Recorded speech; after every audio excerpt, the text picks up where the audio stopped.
La producción de Otra Mañana se comunica con los nuevos Motorola Moto G34 5G y Moto G24.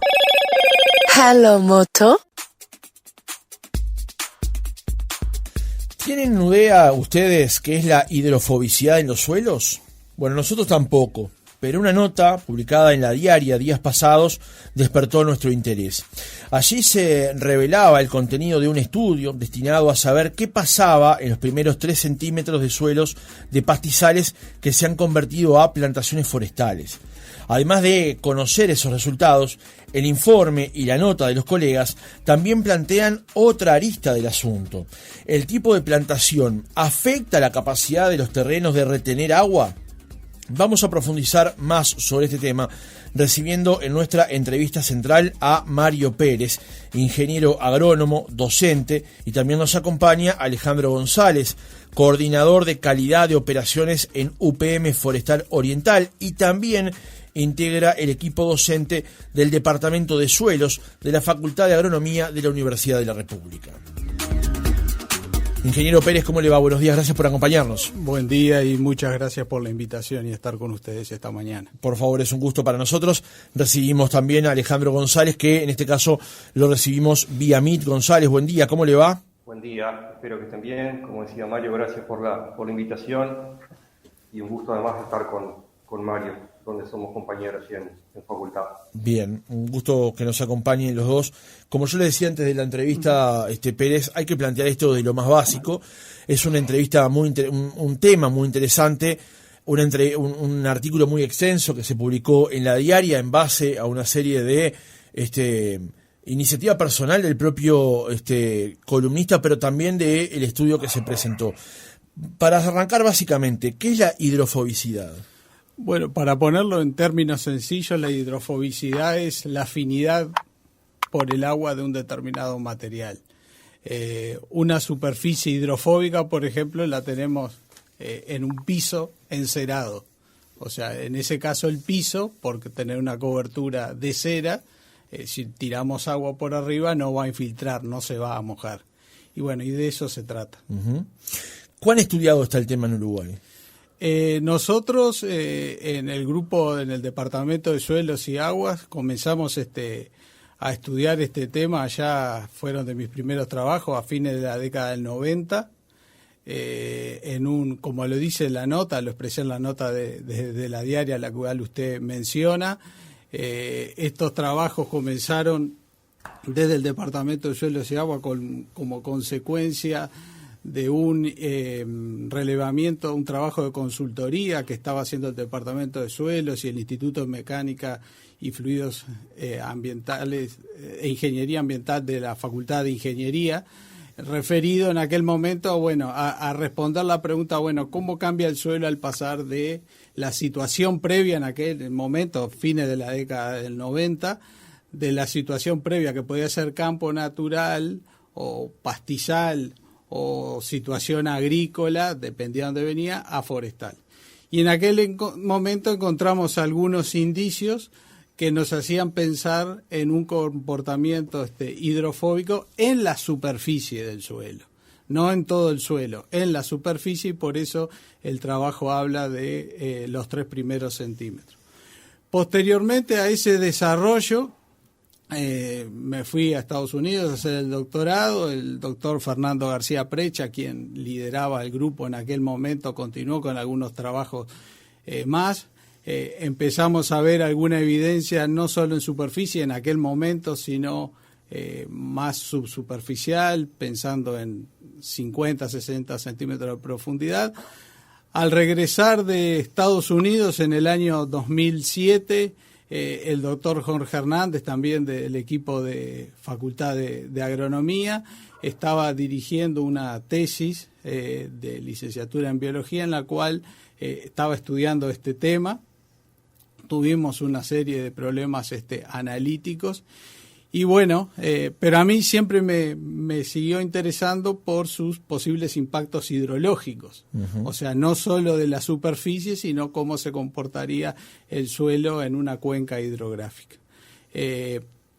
Con motivo de eso fue que nos encontramos por allá por el 2000 2016, 2015, estábamos trabajando en convenio con una empresa forestal, nos encontramos con un ensayo que ellos habían instalado en aquel momento hacía 13 años, y nos pareció un lugar interesante para tratar de responder la pregunta si la forestación había algún efecto sobre esta propiedad o no. Y de eso se trató el trabajo.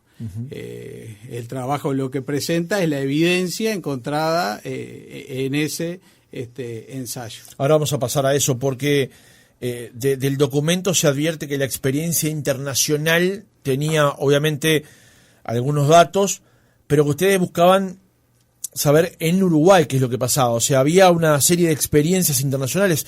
En la nota se señala, por ejemplo, lo que había pasado en España, por poner un caso, pero ustedes querían saber exactamente qué es lo que ocurría en Uruguay. Sí, este tema de hidrofobicidad es ampliamente estudiado por la comunidad científica en lugares donde la forestación es nativa, en zonas áridas, en ambientes agrícolas.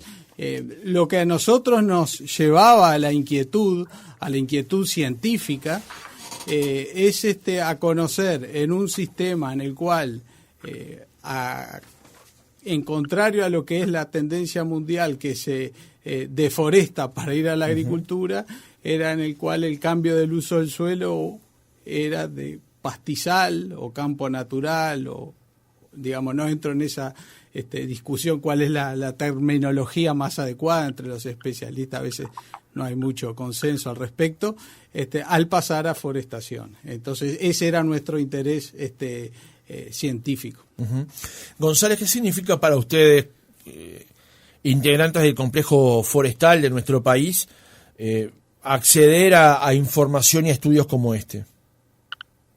Como decía Mario, bueno, repito, yo además también soy parte del equipo ahí que lidera Mario. Como decía él, la hidrofobicidad es un fenómeno conocido y demás.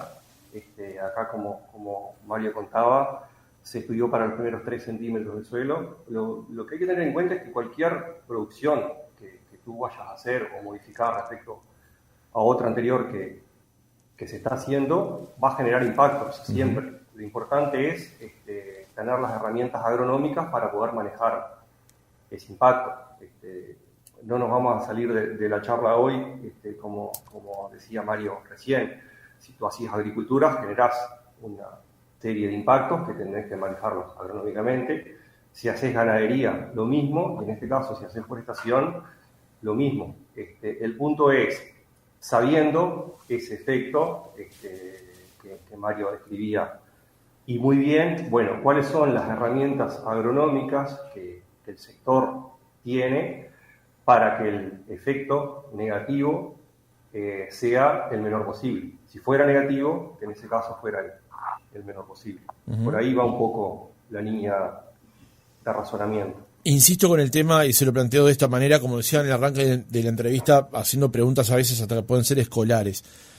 Teniendo en cuenta del impacto que usted maneja, González, hasta ahora esto no estaba medido en Uruguay.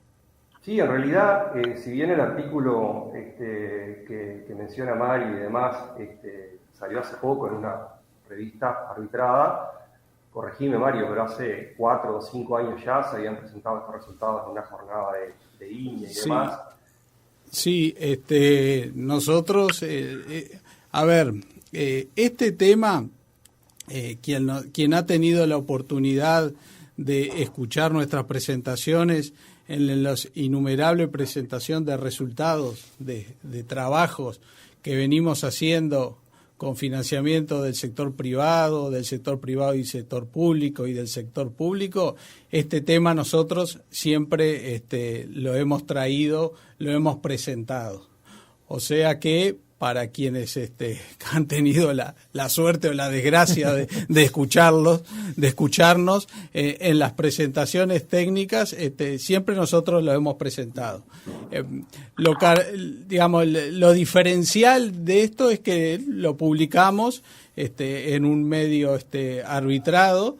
Medio arbitrado, para los que trabajamos en ciencia, implica exponer el trabajo a revisores. Por sus pares. Por sus pares, revisores anónimos que nosotros no conocemos, ni tenemos idea, que evalúan el trabajo en términos científicos. Bueno, esto aparentemente causó interés por parte del periodista que usted menciona, del medio, y bueno, y fue que tomó, llegamos a otro público. Pero las publicaciones científicas es la forma en la cual los que trabajamos en ciencia comunicamos nuestros resultados científicos. Claro, lo que pasa es que tal vez lo que llama la atención, perdón González, es que hay un debate instalado hace muchos años en Uruguay con respecto a qué pasa con los suelos donde hay plantación forestal. Y a partir de eso se genera, además del debate, cuando llega un insumo científico, como es este caso, también se lo suma a esa discusión. Perdón, González, que lo interrumpí. No, iba a complementar lo que decía Mario, que desde el Departamento de Suelos, desde el año 2000, se están haciendo distintas investigaciones en cómo son afectados o no distintas propiedades químicas o físicas del suelo. No nos vamos a desviar mucho del tema porque si no tendríamos que ocupar de todo el programa. Yendo a este punto específico, estaba pensando ahora cómo decirlo de una manera fácil. Se reporta un fenómeno de hidrofobicidad allí en los primeros centímetros del suelo.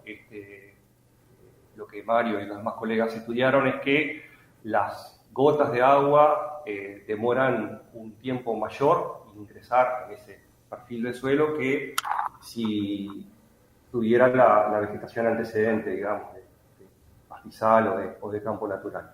Bien, entonces, ¿qué haría que ese fenómeno, que ese efecto generara implicancias negativas mayores? Bueno, primero, si el suelo tuviera descubierto una porción grande de tiempo.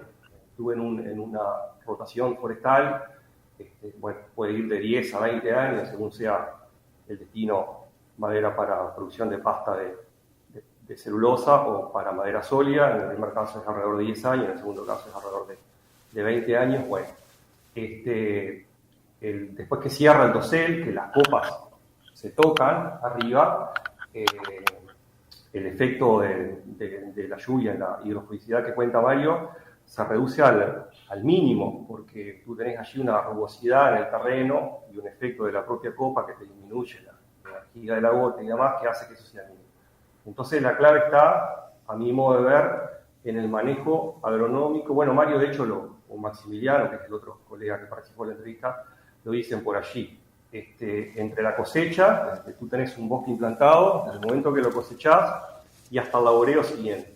Hay 2, 3, 4 meses, eventualmente algunos meses más. Yo no puedo hablar por todo el sector, sí puedo hablar por la empresa en la que trabajo, que es UPM, como tú me comentaste antes, que sea el mínimo tiempo posible. Perfecto. Si tú ese laboreo lo hicieras a favor de la pendiente, en un área del terreno amplia y demás, bueno, ahí estás haciendo las cosas agronómicamente muy mal, porque si esa gota no infiltra en ese instante, le permitís que acelere pendiente abajo, digamos. Bueno, si haces un laboreo en curvas de nivel o con surcos rectos cortando la pendiente, si a su vez te asegurás de mantener los residuos forestales, los restos forestales de la cosecha anterior, las ramas, la corteza, las hojas de la cosecha anterior en el sitio, que te aseguran una mayor rugosidad del terreno. Si bien es cierto que aún allí hay una porción del terreno que queda sin residuos forestales. Podría ponerte algunos otros ejemplos. Bueno, todas esas prácticas agronómicas hacen que ese efecto existe, pero se vea minimizado a nivel práctico. Bien. Vuelvo a lo que había planteado como esquema de preguntas para el reportaje. Los resultados del reporte Pérez se logran luego de una investigación, obviamente. ¿Dónde se hizo, cómo y cuándo se hizo? La investigación se tomaron muestras de suelo de un ensayo experimental ubicado en un suelo del departamento de Rivera. Al momento de nosotros tomar las muestras de suelo, el experimento tenía 13 años, o sea que hacía 13 años que estaban creciendo los árboles en ese lugar. ¿Y por qué nos sedujo los 13 años? Era bueno, si no encontramos el efecto existiendo 13 años de forestación continua, asumiendo turnos de cosecha para pulpa de celulosa que andan en torno a 10, 11, 12 años, no lo vamos a encontrar. Entonces eso nos sedujo nuestra curiosidad científica de hacerlo en ese ensayo. A su vez contamos con el apoyo y la colaboración de la empresa, en este caso que amablemente nos brindó el ensayo para tomar muestras y hacer el experimento. También había otra tesis más que la dirigía el doctor Jorge Hernández en un tema vinculado al manejo de los residuos, pero en concreto este trabajo, bueno, se tomaron las muestras de suelo, luego se llevaron al laboratorio, se almacenaron en condiciones de frío a los efectos de reducir posible descomposición de materiales y algún efecto que pudiese haber como consecuencia del transporte y el almacenamiento, y se realizó el test, ¿no? Quienes han tenido la oportunidad de caminar por un monte de producción forestal, comercial, o en alguna duna donde hay pinos, no vemos el suelo directamente. Hay una distribución de pinocha en el caso de pino, de hojarascas y ramas en el caso de eucaliptus. Lo que nosotros hicimos fue realizar las medidas retirando esa cobertura vegetal. O sea, lo que se dice técnicamente sobre el suelo mineral, que es un test de infiltración que en términos sencillos implica colocar unas gotitas de agua sobre la superficie y medir el tiempo que esa gota demora en infiltrar. ¿Ah? Por información y por cómo ocurre el proceso físico, el tiempo de infiltración es el indicador de la hidrofobicidad, claro, en este caso, ¿no? Y a su vez es un poquito más complejo porque ese tiempo en que demora la gota en infiltrar no solo depende de cómo es la superficie, qué tipo de compuestos orgánicos estén en descomposición, sino del contenido de agua del suelo. Uh-huh. Que quienes han tenido la oportunidad cuando niños o tienen hijos de jugar en la playa, en la arena, y tratar de hacer poner agua en la arena seca, se forma como una burbuja, queda ahí, pero si la arena está más húmeda, el agua infiltra. Entonces, el comportamiento de hidrofobicidad depende del contenido de agua en el suelo. Entonces, nosotros hicimos este análisis, este experimento, a distintos contenidos de agua en el suelo. Eso se logra equilibrando con determinado equipamiento de laboratorio, distintos contenidos de humedad, y a distintos contenidos de humedad hicimos los test correspondientes. Entonces, ¿qué fue lo que encontramos? Encontramos una diferencia de mayor hidrofobicidad en el uso forestal respecto a la pastura que le dio origen, y a su vez entre especies. Nosotros teníamos pinus y eucaliptus, encontramos que este comportamiento era menor en pinus que eucaliptus. O sea, para traducírselo al oyente, sí. Ustedes fueron a un campo en Rivera y allí, después de una serie de análisis que usted acaba de detallar muy correctamente, lo que se advierte es mayor hidrofobicidad en ese mismo terreno de cuando estaba con pastizales naturales a cuando fue justamente forestado comercialmente, digamos. Efectivamente. ¿Y esto es por arte de magia? No, es porque naturalmente la descomposición de los residuos de eucaliptus y pinos genera determinada compuestos orgánicos que tienen un comportamiento hidrofóbico. ¿Está? Claro, ahí está, ese es el punto central tal vez de esto, Pérez, que tiene que ver con cuál es el fenómeno que ocurre y luego advertir o calificar el fenómeno, digamos, ¿no? Porque ahora ya sabemos que existe, que hay una mayor hidrofobicidad en un terreno que antes era un pastizal natural a que ahora está forestado. Ahora, no necesariamente conlleva una connotación negativa a este fenómeno. Los resultados en ciencia son más alto, más bajo, mayor tantas veces. Calificar un resultado científico desde la ciencia en bueno, malo, regular no es una buena práctica.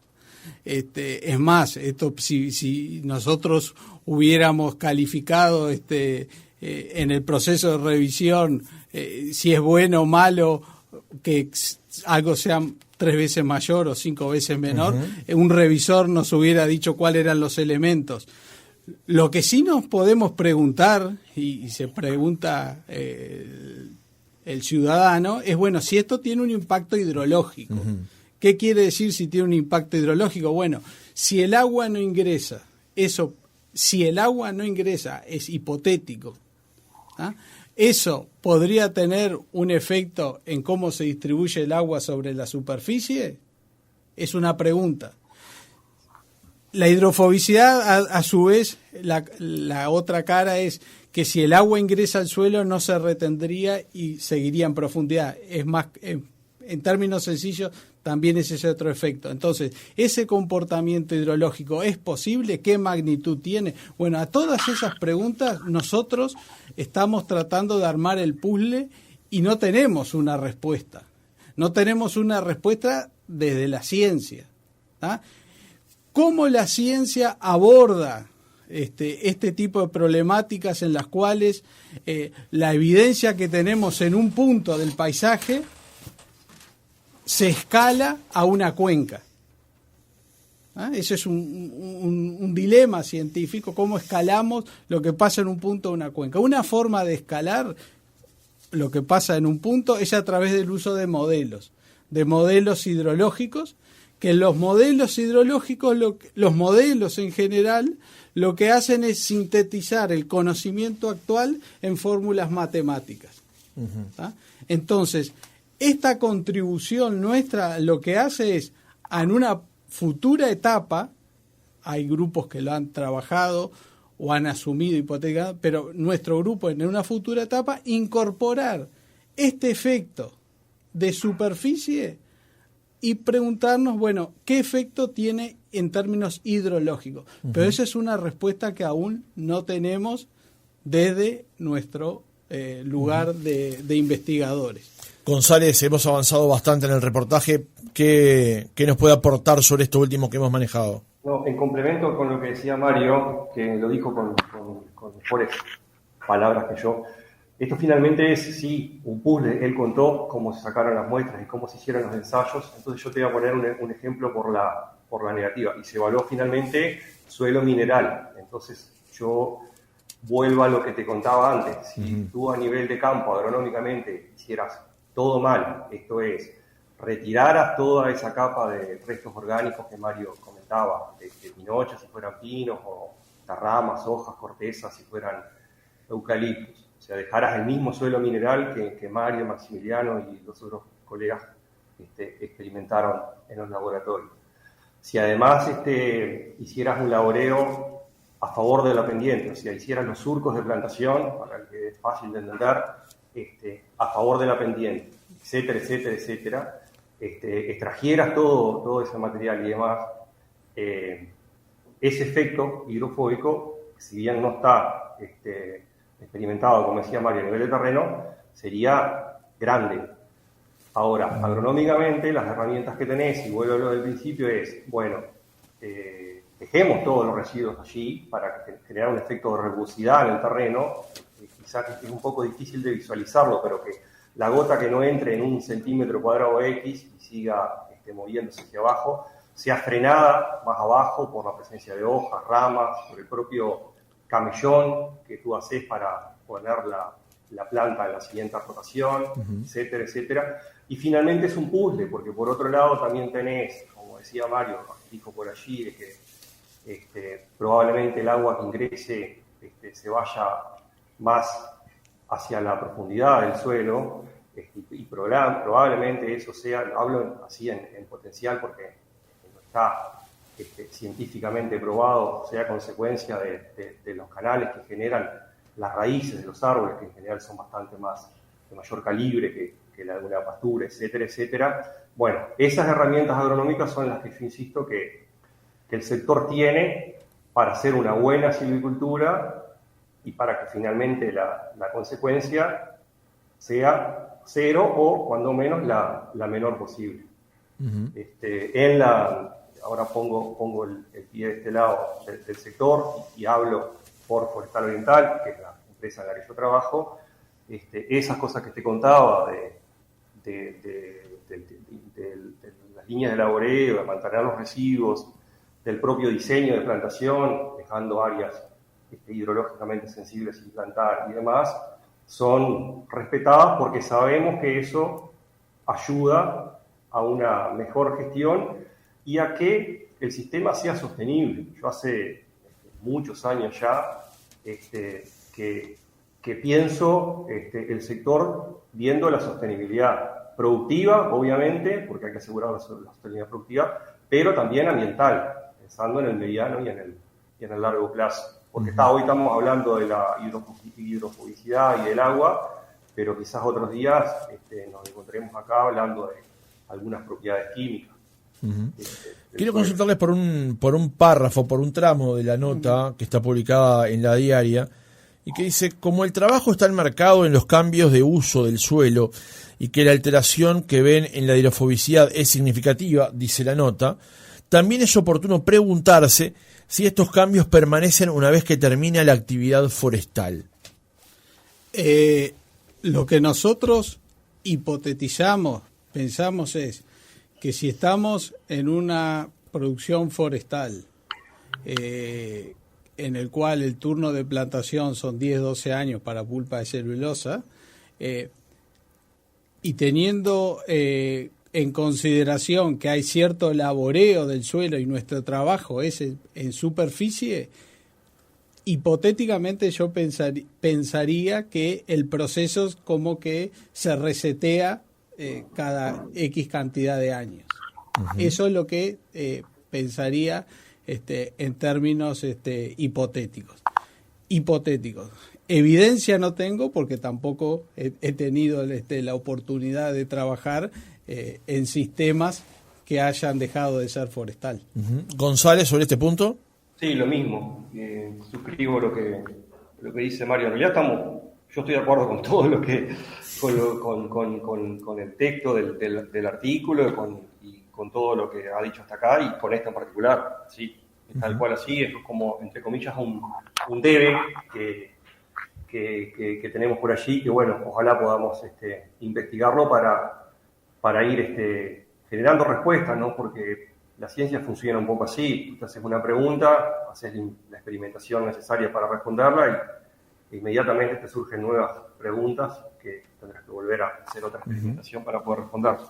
Además, hoy nos estamos enfocando en esto, pero los suelos tienen otros cambios, ¿no? Procesan otros cambios, otras realidades que no es el foco del día de hoy del reportaje, pero que también es interesante saber cómo se manejan, cómo se afrontan y qué cambios producen, ¿no?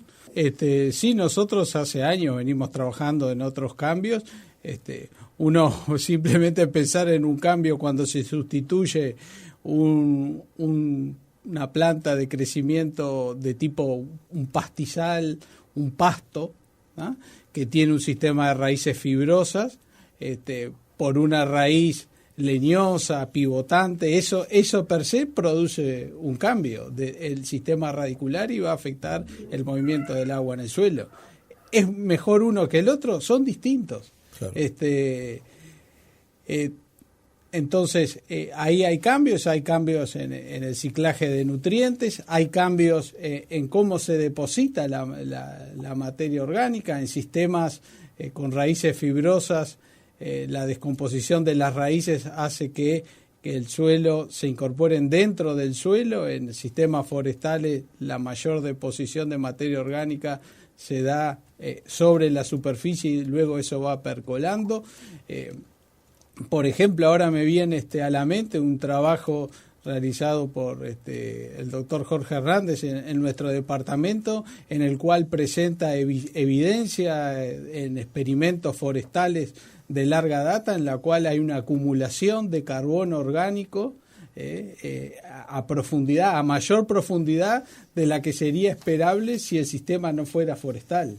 Entonces son todos cambios, el tema es entenderlos, plantearnos hipótesis y siempre con el ánimo de contribuir desde nuestra visión de este tema a un mejor diseño de prácticas agronómicas. González. Suscribo todo lo que dijo Mario. Iba a nombrar el trabajo ese de Jorge o algunos otros más. Hay un cambio en la dinámica de los nutrientes. Yo estuve muchos años estudiando eso durante mi formación, pero la clave está en lo que dice Mario, entender cuáles son esos cambios. Hoy estamos hablando de forestación, pero bueno, si fuera otro sector sería igual, y saber cuáles son las herramientas agronómicas que tenemos. Bueno, hay algunos cambios que son positivos, en ese caso, bueno, genial. Y en los que no son positivos, bueno, cuáles son las herramientas agronómicas que yo tengo para revertir esa situación. Para mí ahí está la llave del tema.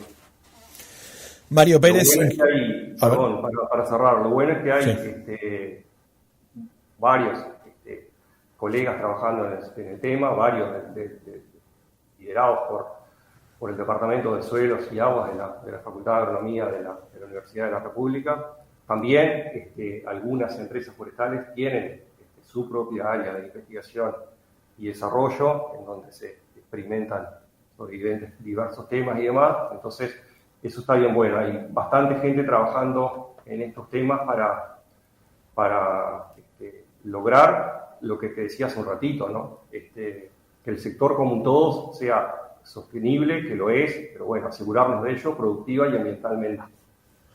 Ahora sí, Mario Pérez, ingeniero agrónomo, docente, doctor en ciencia del suelo de la Universidad de Iowa.